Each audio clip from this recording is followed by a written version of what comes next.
वळूयात पुढच्या आणि महत्त्वाच्या बातमीकडे। उज्ज्वला थिटे यांनी सोलापूर नगरपंचायतीसाठी थिटेंनी अर्ज भरलाय। पोलिसांच्या संरक्षणामुळे अर्ज भरलाय। उज्ज्वला थिटे यांनी वक्तव्य केलंय, आमच्यावर हल्ला करण्याचा डाव होता असा उज्ज्वला थिटे यांनी आरोप केलाय। तर मागील 40 वर्षापासून आमच्यावर हेच आरोप होत आहेत असं थिटेंच्या आरोपावर राजन पाटील यांनी प्रत्युत्तर दिलंय। नगराध्यक्ष पदासाठी मी उमेदवारी अर्ज दाखल करायचा होता। मी त्यासाठी इच्छुक होते, पण गेले 4 दिवस झालं मला ते उमेदवारी अर्ज दाखल करता येत नव्हता, कारण रस्त्याने सगळे ट्रॅक्टर्स, वेगवेगळ्या गाड्या, वेगवेगळ्या रस्त्याने माणसं काही उभा केलेली होती, त्यामुळे आम्ही तिथे जाऊ शकत नव्हतो। आणि पोलीस संरक्षण 2-3 मी मागत होते तर मला पोलीस संरक्षण दिलं जात नव्हतं। मी कालही प्रयत्न केला तर एक 10 ते 15 गाड्या माझ्या मागे परत पाठलाग करत आल्या।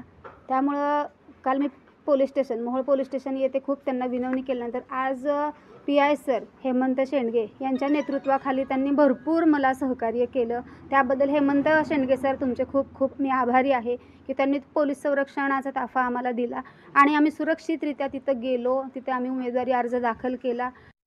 हा आरोप आज होत नाही, हा आरोप आमच्या अनगरकरांवर गेली 40 वर्ष होतोय, कारण दुसरा कुठलाही विषय या मंडळीकडे आमच्या गावासाठी आणि आमच्या परिसरासाठी नाही आहे, म्हणून करता असे बिनबुडाचे आरोप करतात।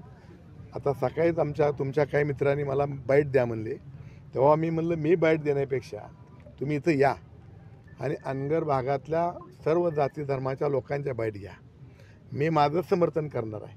त्यापेक्षा या गावात जे लोक राहतात, जे त्यांचा जन्म इथं झाला आहे, त्या लोकांची बाईट घ्या म्हणलं, त्यांचं मत तुम्ही आजमावा आणि मग आपलं मत तयार करा।